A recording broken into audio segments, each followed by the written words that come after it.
YouTube. I'm here to do my prediction video for UFC Fight Night. Just so you know, this is true. The reason why I waited, Blades got the COVID, so the new main event is Anthony Smith versus Devin Clark. For anyone that didn't know, it's a 10-fight card. So let's start at the bottom. The first fight is Luke Sanders versus Nathan Madness, and to me, Nathan looks like he's okay pretty much everywhere. I just think Luke is a little bit better of an athlete. I think he's overall just the stronger grappler and the better boxer.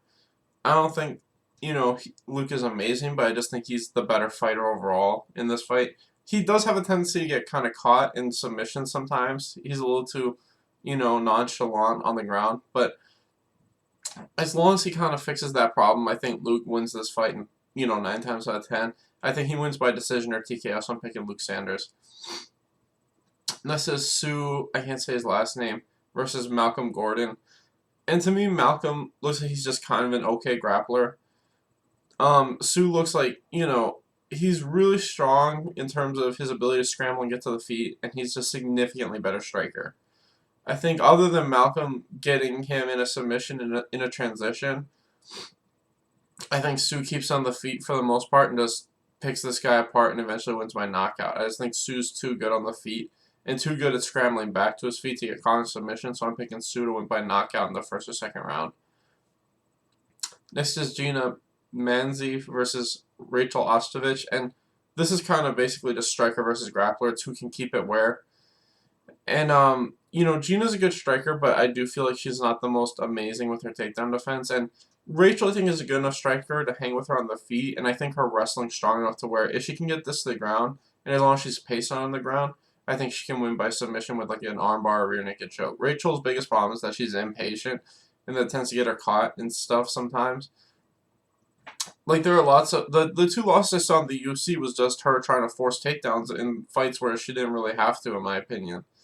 I think as long as she kind of breaks that bad habit of not trying to force takedowns and, ending up in bad positions because she's going for takedowns she doesn't need to, I think Rachel can win this fight by submission in the first or second round.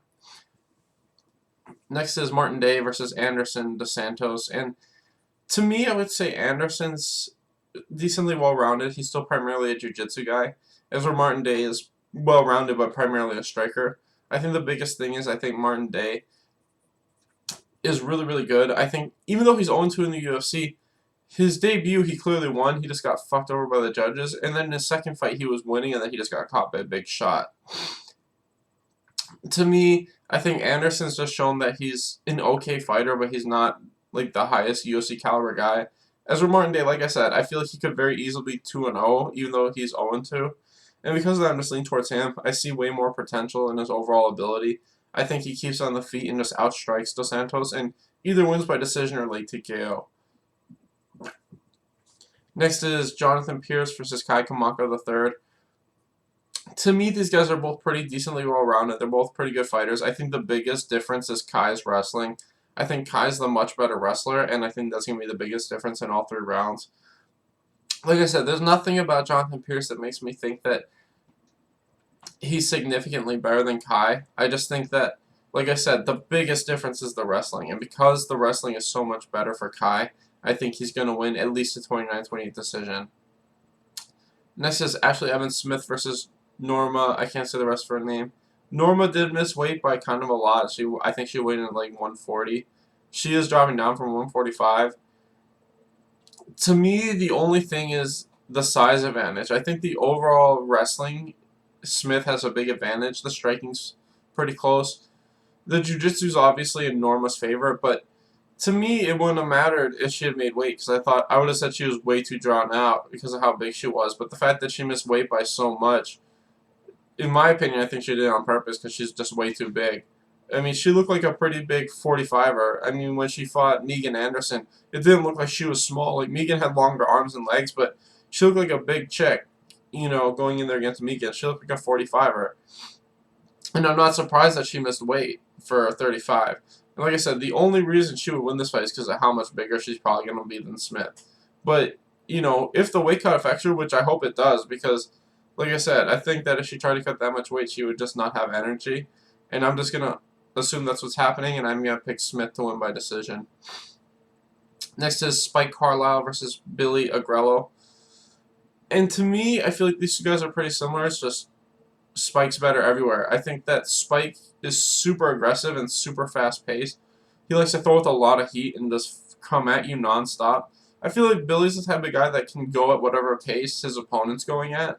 But I think that he's overall not the most athletic guy, and I think that the more athletic guys can kind of take advantage of that. Like when he fought that one British dude on the Dana White Tuesday Night Contender Series, he's just the better striking overall grappler. And even though it was a fun back and forth fight, you could just see that he was a little bit behind in both areas. And then the same thing when he fought Ricardo Lamas. The striking was pretty close, but then even though Billy's a good grappler, Ricardo's just better wrestling took over. And I feel like that's kind of like what Spike is. They're pretty much probably even in terms of striking and grappling, but Spike's just the more naturally athletic guy, in my opinion. And I feel like that's going to favor him in the grappling situations. And I don't think Spike finishes Billy. I think Billy's really tough and he's never been finished, but I do think Spike wins at least 2 of the 3 rounds. This could be fight of the night. I wouldn't be surprised. Both these guys, every time I've seen them fight, it's been amazing. So I think it's going to be a real fun back and forth fight with Spike ending up winning at least 2 of the 3 rounds. Next is Josh Parisian versus Parker Porter. To me, I just think Josh is better everywhere. I don't think Parker is UFC level. He's basically just a striker. I think Josh is probably the better striker overall. He's also the significantly better grappler. I think if Josh just uses his wrestling, he'll win this fight easy. You know, pushes him against the fence, takes him down, just beats him up. I think his conditioning is also way better. Like you said, other than Parker landing a huge punch, I think Josh wins this fight like 9 times out of 10. And I think he's going to win by TKO in like the 2nd round. Next, the co-main event is Miguel Baezea versus Takashi Sato, and this is just 2 really good strikers going at it. To me, my biggest fear is in Miguel's last fight, he got caught by Matt Brown, and Matt Brown is not fast anymore. He's just basically kind of a big puncher.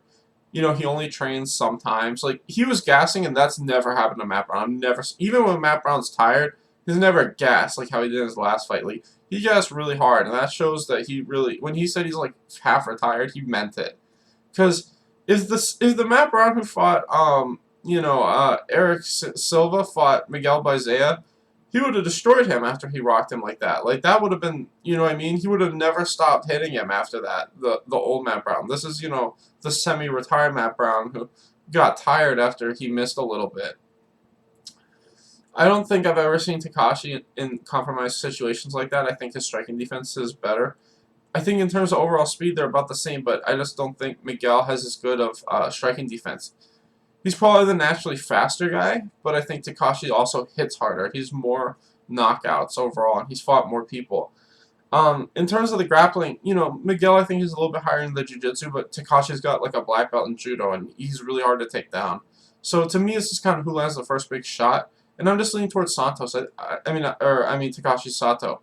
I think that his striking defense is a little bit better, and I think that all he needs to do is catch Baezea once, and I think he's going to knock him out, and I think he will early in the first. So I'm picking Sato to win by 1st round knockout. On to the main event. The main event is Anthony Smith versus Devin Clark. To me, I don't know if this fight's 5 rounds or 3 rounds. I can find that out. But as long as Smith isn't completely done, I think he wins this fight most of the time. I don't think Devin Clark's striking is anywhere near as good as his. Devin Clark's definitely the much better wrestler, but it's not like in Smith's last fight where the guy was hurting him with big shots and then Smith was just too hurt to fight back. I think that in this fight, it's going to be kind of like when Rashad fought Smith, where he's going to be shooting him for takedowns and Smith's going to be able to defend them, and then I think Smith's going to beat him up with short shots. And then I think on the feet, Smith's just going to eventually catch him with some decent shots.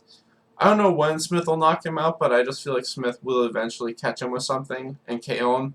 It's probably after he does some damage, so I'm going to say 2nd or 3rd round knockout. Like I said, I still think Smith's a top 10 guy. And Devin Clark, like I said, I think is at best a top 15 guy, and he's still basically just a wrestler at this point. And because of that, I think Smith's still more well-rounded. And as long as he's not completely done, he should win this fight by knockout or TKO in, like I said, the 2nd or 3rd round. Anyway, thanks for watching, guys. Please like and subscribe.